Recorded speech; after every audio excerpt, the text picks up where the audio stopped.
నువ్వు నిజంగా మొగోడివి అయితే నాకెందుకు కోపం వచ్చిందో మీ అయ్యా చెప్పు. నోటికి ఎంత అందరితో మాట్లాడుతున్నావు? అమ్మో అది అమాయకురాలా? దాన్ని అమాయకురాలంటే దయ్యంతో దమ్ బిర్యానీ తిన్నట్టే మస్తు కొజ్జది. అంతగానం ఏం చేసింది? అంతగానం ఏం చేసిందా? మా మామ పింఛన్ పైసలు అదే దొబ్బుదామని చూసింది, మా మామ పేరు మీద ఉన్న ఆస్తి అదే దొబ్బుదామని చూసింది, ఆఖరికి మా మామకున్న నౌకరి కూడా దాని మోహన్ ఖచ్చితటే వేసింది. ఇంకా దానికి ఆపేక్ష సరిపోలే, పొట్టిది తక్కువది కాదు, ఎంత తిన్నా కావాలంటది. ఏ అమ్మా ఆపు నీ తెలివితేటలు.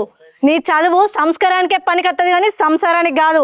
మంచిగా డబ్బలేసిన పైసలు తాపకి అవసరం ఉన్నాయని నొక్కేద్దామనే. ఏయ్ సంసారం అంటే ఏమనుకుంటున్నావే? భర్త 10,000 తెచ్చినా, 50,000 తెచ్చినా, 1,00,000 తెచ్చినా, 20,000 తెచ్చినా ఆ నెలకు సరిపడా ఇంట్లో సామాను, కరెంటు బిల్లు, డిష్ బిల్లు, నల్ల బిల్లు, రోగానికి, నొప్పికి, కూరగాయలకు, నారగాయలకు అన్నిటికీ కరెక్ట్ వెళ్ళ తీసుకోవాలి. భర్త ఎంత గొప్పోడైనా ఆయన సంపాదించిన సంపాదన మళ్ళీ తిరిగి నెలలోపు అడ్జస్ట్ చేసే భార్య అంతకంటే గొప్పది. అంత కొడితే నీకు పెళ్ళై సంవత్సరం అవుతుంది కావచ్చు, నీకేం తెలిసే సంసారం గురించి. హాయ్ ఫ్రెండ్స్, ప్రేక్షక దేవులందరికీ నమస్కారం. Welcome to SV vibes YouTube ఛానల్లో మామ పెన్షన్ కోసం యారన్ల కొట్లాట అనే వెబ్ సిరీస్ అయితే మీరు చాలా బాగా ఆదరించారు. పార్ట్ 1, 2, 3 అయితే అయిపోయింది. మేము అది కంప్లీట్ చేసి వేరే వీడియోస్ పెడితే మాత్రం ఎవ్వరు కూడా అవి వద్దు, అదే కంటిన్యూ చేయాలని మా ప్రేక్షక దేవుళ్ళ కోరిక మేరకు మళ్ళీ మామ పెన్షన్ కోసం యారన్ల కొట్లాట అనే సిరీస్ని పార్ట్ 4 నుంచి మళ్ళీ స్టార్ట్ చేస్తున్నాం. ఇప్పుడు ఎలా ఉంది వీడియో అనేది అయితే వీడియో తప్పకుండా చూడండి, చూసి లైక్ చేయండి, షేర్ చేయండి, కామెంట్ చేయండి. ఇంతకుముందు ఎలా ఆదరించారో ఇక ముందు కూడా అలాగే ఆదరించాలని మేము మనస్ఫూర్తిగా కోరుకుంటున్నాం. Once again SV vibes YouTube ఛానల్ని మాత్రం ఖచ్చితంగా సబ్స్క్రైబ్ చేసుకోండి. Thank you all, bye. ఉల్లిగడ్డలు టమాటాలను ఒక్క దాంట్లోనే వేసిళ్ళు.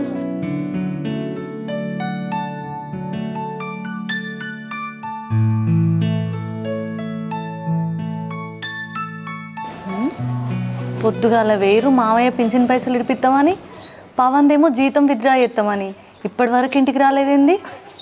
ఇవాళ అసలే ఫస్ట్, ఈ నెల స్టార్ట్ నేనే కదా చేసుడు. ఆగో అత్తుల్లా, రారి మీకోసమే ఎదురు చూస్తున్నా. ఇగో బిడ్డ, నా పింఛన్ పైసలు, పవన్ జీతం పైసలు, ఈ రోజు నుంచి నెల వరకు సంసారం ఖర్చులు మొత్తం ఇలా తీయాలి. సరే మామయ్య, ఇలా సంపత్ కూడా 15,000 తీసుకొచ్చి ఇస్తా అన్నాడు. ఆ పైసలు తీసుకురాగానే ఇవి అవి కలిపి డబ్బలెత్తా. ఈ నెల మొత్తం నేను వెళ్ళదిస్తా. సరే బిడ్డ. రజని, ఈ నెల 15,000. మీరు పోయి కాలు చేతులు కట్టుకొచ్చుకోరి, అన్నం పెడతా తిందురు. సరే సరే కానీ అది ఎటువైంది? ఈయన్నే ఉన్నా. పైసలు మొత్తం ఆ చేతిలోనే పెడితే మాకు కూడా కొన్ని పర్సనల్ ఖర్చులు ఉంటాయి కదా మామయ్య. రోగాలు నొప్పులు వస్తే ప్రతిదానికి ఏమైనా అడగలేం కదా, అందుకే కొన్ని పైసలు మాకు ఇవ్వమనుండి, లేదంటే ఒక బుక్లో రాయమనుండి.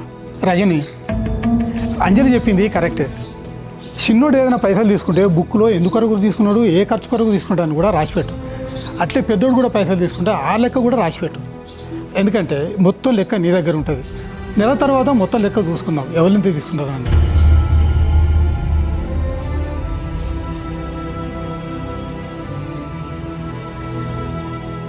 ఏమైందిరా అంజలి, నిన్న మీ పంచాయతీ 7 వరకు వచ్చింది? ఏమైంది వదినా, మా మామ ఉండి ఒక నెల ఆలని ఒక నెల మమ్మల్ని చూసుకోమన్నారు. ఇక వాళ్ళ ఇంటికి పెద్దోళ్ళు కదా, అందుకే ఈ నెల ఆలని చూసుకోమన్నాడు. మా పవన్ శాలరీ, మా మామ పింఛన్, ఇక మా బావ సంపాదన కూడా మా అక్కకే ఇచ్చిర్రు. ఈ నెల ఎంత ఏం ఖర్చు అవుతుందని ఒక దాంట్లో రాసుకోమని చెప్పిండు మా మామ.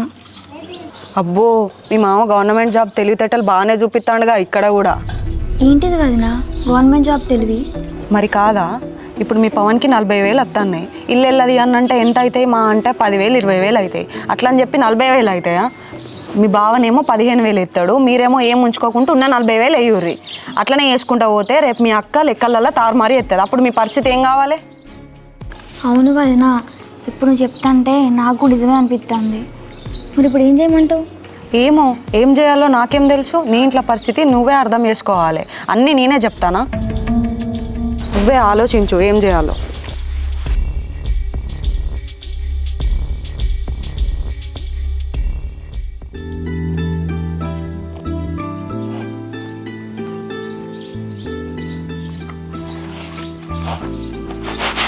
వదినే, బండ్లో పెట్రోల్ లేదు, పెట్రోల్కి ఒక 500 కావాలి, తీసుకోవాలా నేను? నువ్వెందుకు తీసుకున్నాడు, నేను తీసుకొచ్చి ఇస్తా. డబ్బులు నువ్వు 500కి బదులు 1000 తీసుకున్నావు అనుకో, అందులో మళ్ళీ మీ అందరికీ నెల ఆఖరికి లెక్క చెప్పాల్సిందే నేను పోయి తీసుకొచ్చి ఎవరికి ఇచ్చినా ఎందుకు ఇచ్చినానో రాసేస్తా, సరేనా? సరే.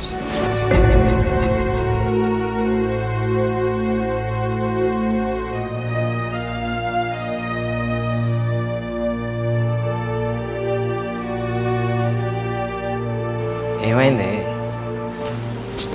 ఇగో 500. ఇగో అయ్యా, మా వదిన నన్ను తీసుకొని వెళ్ళే ఆమె తీసుకొచ్చి ఇచ్చిందానికి ఇట్లా ఏమనుకోకు. ఎందుకంటే ఇప్పుడు ఇంటి బరువు బాధ్యతలన్నీ నా మీద ఉన్నాయి. రూపాయికి రూపాయి నేను లెక్క చెప్పాలి కదా, నా భయం నాకు ఉంటుంది. అంతే తప్ప నేను తీసుకోవద్దని కాదు.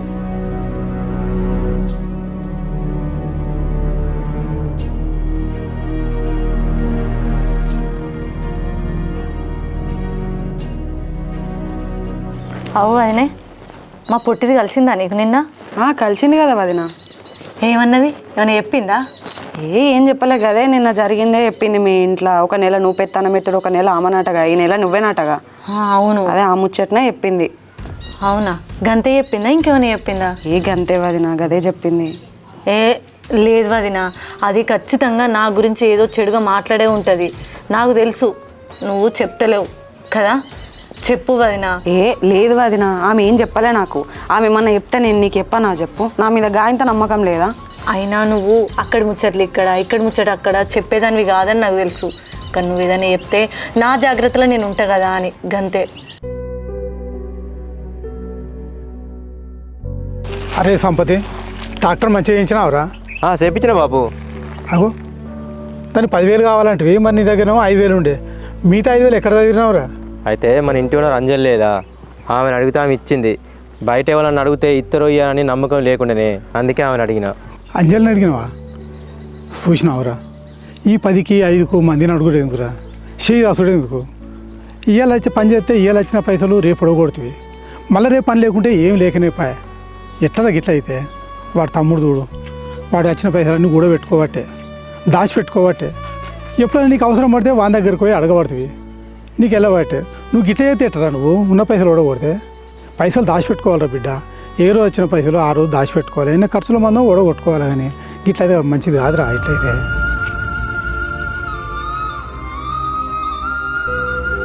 అరే సంపతి, ఇప్పుడు నీ బతుకు తిరగట్లరా? ఆ ట్రాక్టర్ 3 రోజుల నుంచి వెళ్ళి మూలకు వాడే. ఇప్పుడు అంజలి పైసలు ఇవ్వకుంటే నువ్వు ఎట్లా బతుకుతావురా? ఉన్నదంతా ఖర్చు పెట్టబడుతుంది, ఏ రోజు ఆ రోజు ఖర్చు పెట్టబడుతుంది. నాకేం అర్థమవుతలేదురా. అరే బిడ్డ, జర ఆలోచించుకొని పని చేయరా. 4 పైసలు వెనుక కూడేసుకో. వాడు తమ్ముడు చూడు, వాడు ఎట్లా బతుకుతుండే వాడు. ఇక నీ ఇంతకంటే నేను ఏం చెప్పలేనురా, ఇక నీ ఇష్టం. అంటే ఇప్పుడు నా తమ్ముడు పనివంతుడు, మంచిగా సంపాదించుకుంటాడు. నేనేమో ఏం సాధగాని పనికి మాలినా. నన్ను ఇట్లా 5-10కి కూలీని చేసింది నువ్వే కదా నాన్న. ఎంతైనా నేను ఉంచుకున్న దాన్ని కొడుకును కదా, అందుకే నేనంటే చిన్న చూపు నీకు.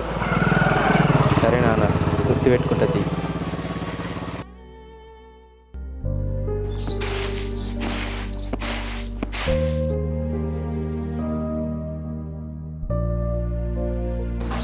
రజని, నాకు ఒక 1500 ఇవ్వనే.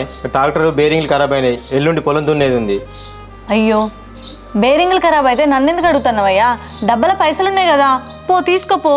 దేనికోసం తీసుకున్నావు, ఎంత తీసుకున్నావో బుక్లో రాయి, సరిపోతుంది. సరేనే.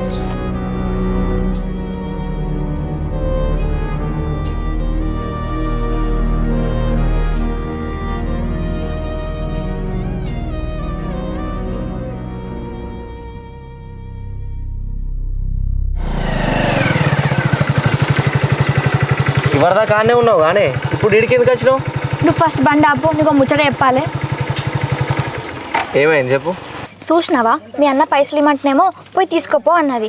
కానీ నేను తీసుకుంటా నువ్వంటే తెచ్చిచ్చింది. మీ అన్నదేమో 1500, నీ ఏమో 500. నీ మీద అంత నమ్మకం లేదా మీ వదినకి? ఇంకా అందులో మనం ఇచ్చేదేమో 40,000, వాళ్ళు ఇచ్చేదేమో ముష్టి 15,000. దానికి ఆ మంత్ ఓవర్ ఎత్తంది. అయినా నువ్వేం పట్టించుకుంటలేవు. నేను కూడా చూసిండే, నాకు కూడా కోపం వచ్చింది. కానీ ఒక్క విషయానికి కోపడతా అంటే కరెక్ట్ కాదు. చూద్దాం, ఇంకో 2-3 సార్లు అట్లనే చేసింది అనుకో, అప్పుడు నేనేందనేది నేను చూపిస్తా. సరేనా? నాకు కూడా కోపం వస్తుంది, కానీ అది ఎట్లాంటి టైంలో వస్తుందో అట్లాంటి టైంలోనే వస్తుంది. నీ లెక్క ప్రతి విషయానికి కోపం వస్తే కరెక్ట్ కాదే అది. నువ్వు దాని గురించి ఏం ఆలోచించక కానీ లోపలికి పో, సరేనా? నేను చూసుకుంటా. పో లోపలికి పో.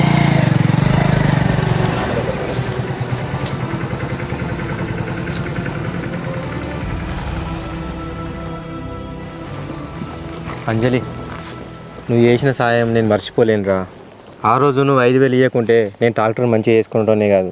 ఎందుకంటే ట్రాక్టరే నా ఆధారం కదా. అసలు ఊహించుకుంటేనే నాకు మస్తు భయమైంది. అందుకే నాకు 20,000 వచ్చినా కూడా 15,000 వచ్చినా ఇంట్లో అబద్ధం ఆడి నీ 5,000 నీకు ఇచ్చిన. అయ్యో అలా థ్యాంక్స్ చెప్ప నీకేమున్నదన్నా, నీకు ట్రాక్టర్తోనే బతుకుదేరు అని నాకు తెలియదా? నీ ఇంట్లో పరిస్థితి అర్థం చేసుకునే నువ్వు అడుగుడుతోనే 5,000 ఇచ్చిన. నువ్వు ట్రాక్టర్ నడిపితేనే నా కిరాయి కూడా కడతావు కదన్నా, అలా నా స్వార్థం కూడా ఉంది, అందుకనే 5,000 ఇచ్చిన. మంచిదిరా బుజ్జి, నువ్వన్న నన్ను అర్థం చేసుకున్నావు. నేను అర్థం చేసుకుంటా అన్నా, కానీ నువ్వు కూడా కొంచెం ఆలోచించు. దేని గురించిరా? అదే అన్నా, మీ పవన్కి ఏమో నెలకు 40,000, నీకేమో 15,000. ఇప్పుడు పొత్తులు ఉంటారు కాబట్టి నీకేం అర్థమవుతలేదు. వెనకట్ లెక్కనే వేరుంటే నీకు ఇప్పటికి ఎన్ని అప్పులు అయ్యేటి. పవన్ ఏమో మంచిగా బతుకుతాడు, నువ్వేమో గిట్ల అయితే ఎట్లా అన్నా? ఈ పొలాలు ట్రాక్టరు ఇది కాకుండా ఇంకేదన్నా చూసుకో. అయినా కొంచెం పవన్ న్యూస్ నేర్చుకో అన్నా. ఆయనే వేరు పడితే మంచిగా బతకగలుగుతాడు. నువ్వు వేరు పడితే నువ్వు బతకగలుగుతావా అన్న? ఇంకా మీద అప్పులు అవుతాయి.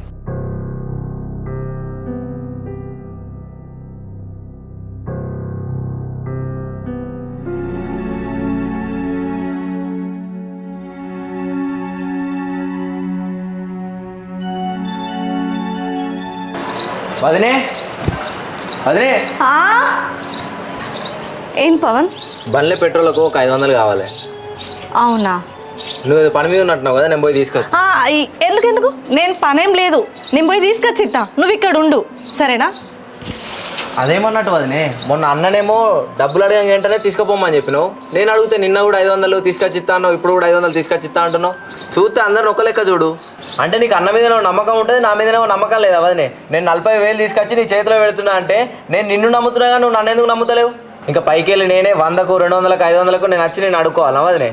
భలే మాట్లాడుతున్నావు వదినే. నేను పోతేనే నీకు పైసలు తారుమారు అవుతున్నాయా? బాబు ఇక్కడ గింతలో అవుతుందా వండుకున్నావేందా నువ్వు లేవు?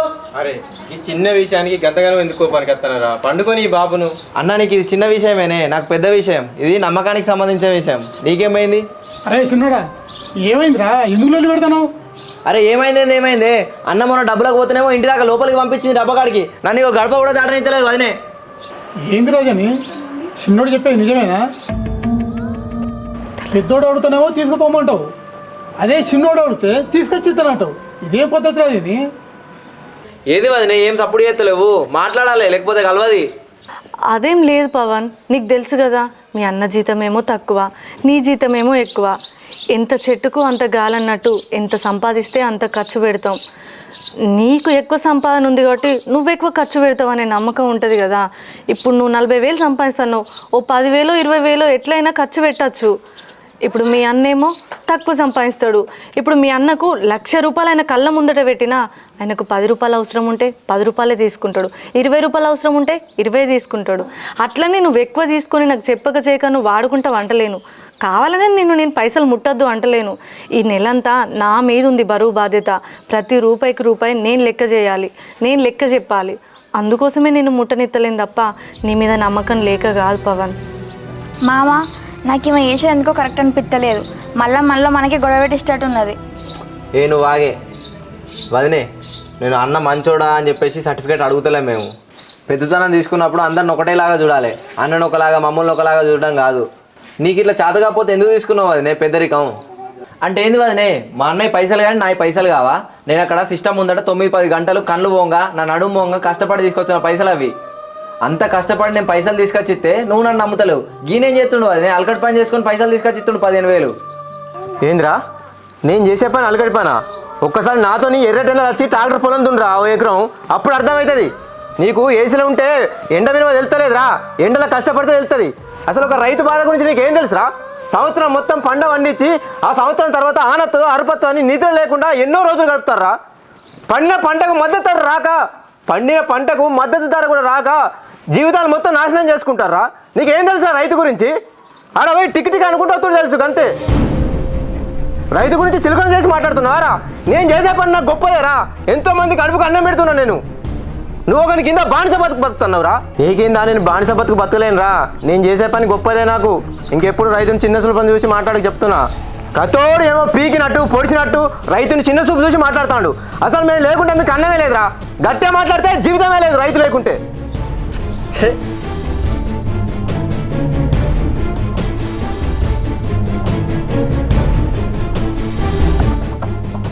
హాయ్ అందరికీ నమస్తే, నేను మీ రజని. ఎస్బీ వైబ్స్ యూట్యూబ్ ఛానల్తో మేము ముందుకు వస్తున్నాం. సో మీరందరూ తప్పకుండా మమ్మల్ని సపోర్ట్ చేయాలని మనస్ఫూర్తిగా కోరుకుంటున్నా. మొత్తానికైతే ఈ వీడియో మీకు నచ్చింది అనుకుంటున్నా. మీకు నచ్చినట్లయితే లైక్ చేయండి, షేర్ చేయండి, కామెంట్ చేయండి. మరిన్ని అప్డేట్ కోసం మా ఛానల్ని సబ్స్క్రైబ్ చేయండి. పక్కనే బెల్ ఐకాన్ గట్టి కొట్టండి. బాయ్.